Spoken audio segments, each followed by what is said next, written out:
الصلاۃ والسلام علیک یا نبی اللہ وعلی آلک واصحابک یا نور اللہ۔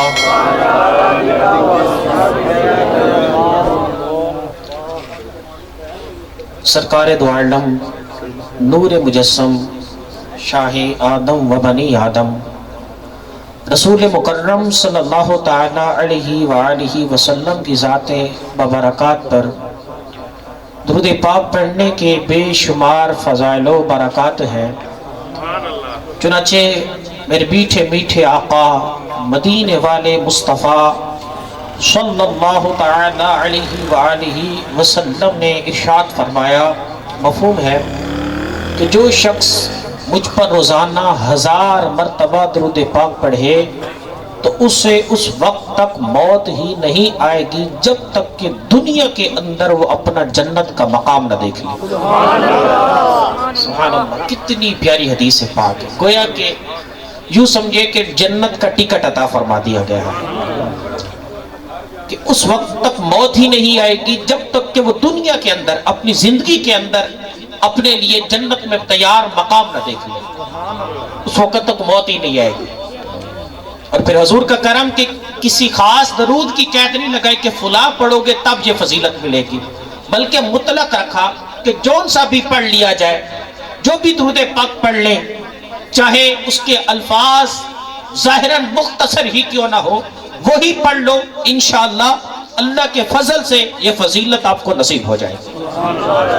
جیسے صلی اللہ علی محمد یہ درود پاک ہے، صلی اللہ علی محمد یا صلی اللہ علیہ وآلہ وسلم یہ درود بھی ہے اور سلام بھی ہے۔ اسی طرح الصلاۃ والسلام علیک یا رسول اللہ یہ بھی درود اور سلام ہے، تو یہی پڑھ لیا کریں۔ 5 نمازیں ہر نماز میں 200 مرتبہ پڑھیں تو 5 نمازوں میں 1000 مرتبہ ہو جائے گا۔ اور فضیلت کتنی کہ جیتے جی انشاءاللہ جنت کا مقام دکھا دیا جائے۔ اللہ تعالیٰ مجھے اور ہم سب کو اس پر عمل کرنے کی توفیق عطا فرمائے۔ حصول برکت کے لیے ایک مرتبہ پھر درود پاک پڑھ لیجیے۔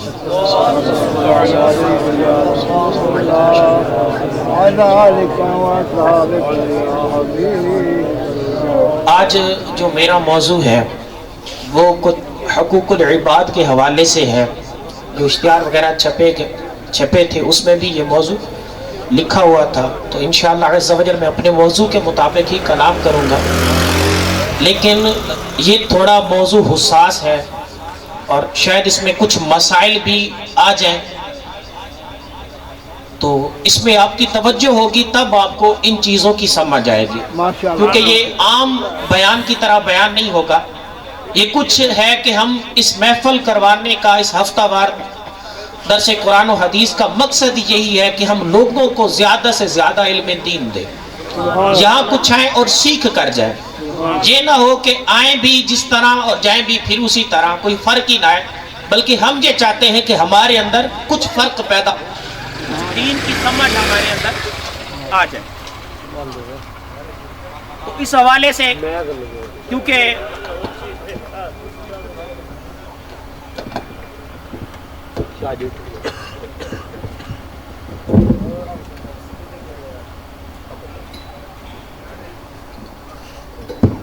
تو اس حوالے سے عرض یہ ہے کہ اگر آپ کی توجہ ہوگی تو پھر آپ کو بات سمجھ آ جائے گی، اور جب سمجھ آ جائے گی تو پھر انشاءاللہ عز و جل جب آپ یہاں سے جائیں گے تو آپ کو واقعی فیل ہوگا کہ مجھے کچھ ملا ہے، میرے اندر کچھ آیا ہے، اور یہی نوری تو ہے علم کا، اور نبیوں کی وراثت بھی یہی چیز ہے۔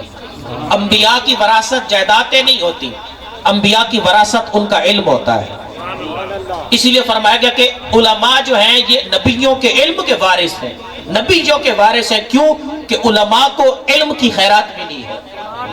تو ابھی آپ کو یہی علم دیا جا رہا ہے تو آپ نے توجہ کے ساتھ سننا ہے۔ آواز تھوڑی کلیئر، ڈیلے وغیرہ جو ہے وہ ختم کر دیں تاکہ آواز کلیئر آئے۔ اب یہ نہ ہو کہ کہتے نا میں دعا دیتا رہا وہ دغا سمجھتا رہا، میں دعا دیتا رہا وہ دغا سمجھتا رہا، ایک نقطے نے محرم سے مجرم کر دیا۔ تو ایک نقطے کے فرق کی وجہ سے کہاں سے کہاں بات چلی جاتی ہے۔ تو اسی لیے اگر آپ کی پوری توجہ ہوگی تو پھر آپ کو سود دودھ نہیں لگے گا بلکہ سود سود ہی لگے گا، اس طرح حافظ صاحب بیان فرما رہے تھے۔ ایک مرتبہ پھر درود پاک پڑھ لیجیے۔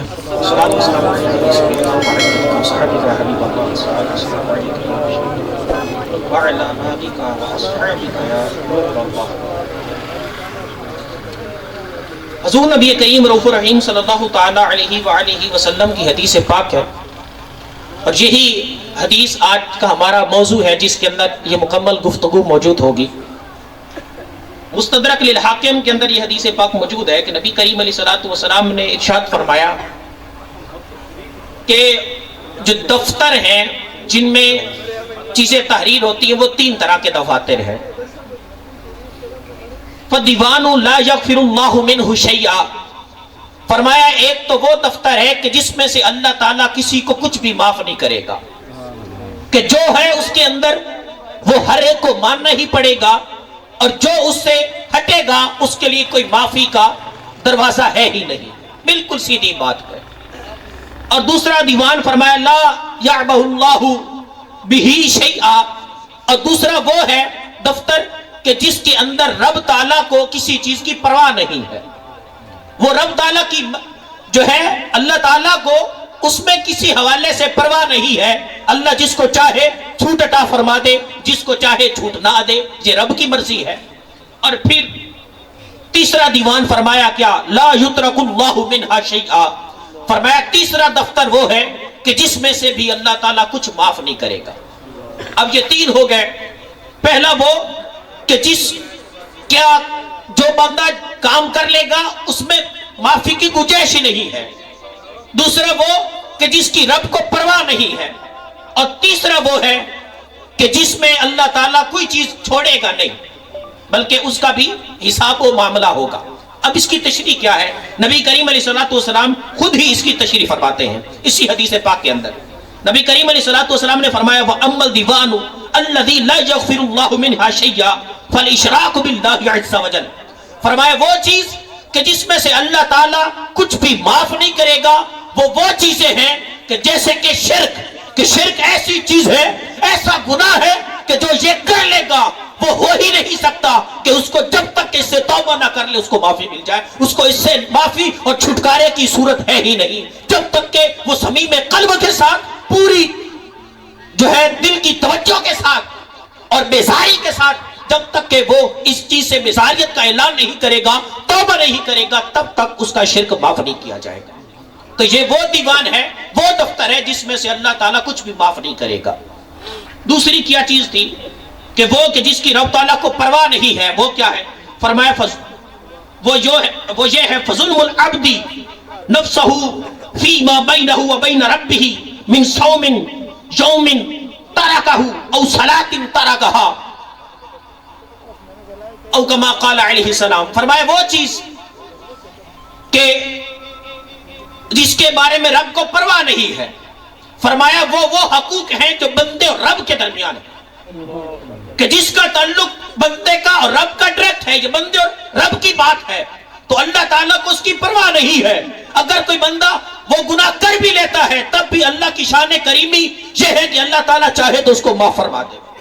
وہ کیا ہے؟ فرمایا جیسے کہ انسان کا گناہ کرنا، اب گناہ کیا، اللہ کی نافرمانی کی، تو یہ بندے نے ڈائریکٹ اللہ کی نافرمانی کی، کس طرح؟ فرمایا جیسے کہ نماز چھوڑ دینا، روزہ چھوڑ دینا، کہ یہ ڈائریکٹ رب کا حکم ہے، تو جو بندہ روزہ چھوڑ دیتا ہے، نماز چھوڑ دیتا ہے، کیونکہ اس کا تعلق اللہ کے ساتھ ہے، یہ حقوق اللہ میں آ جاتا ہے، اسی وجہ سے اللہ تعالیٰ کو اس کی پرواہ نہیں ہے، کیونکہ رب تعالیٰ ہمارے روزوں کا اور ہماری نمازوں کا، ہماری عبادات کا محتاج نہیں ہے، اس کو ہماری عبادات کی ضرورت نہیں ہے، ضرورت ہے تو وہ فقط ہمیں ہے، اسی لیے فرمایا گیا کہ اس کو اللہ تعالیٰ کو اس بارے میں کوئی پرواہ نہیں، رب تعالیٰ جس کو چاہے گا وہ فرما دے گا۔ تیسری چیز کہ وہ چیز کہ جس میں سے اللہ تعالیٰ کچھ بھی چھوڑے گا نہیں، وہ کیا ہے؟ فرمایا فَمُظَالِمُ الْعِبَادِ بَيْنَهُمْ قِصَاصٌ لَا مَحَالَّةَ، فرمایا وہ چیزیں ہیں کہ جن کا تعلق بندوں کے ساتھ ہے، جو حقوق العباد میں آتی ہے چیزیں،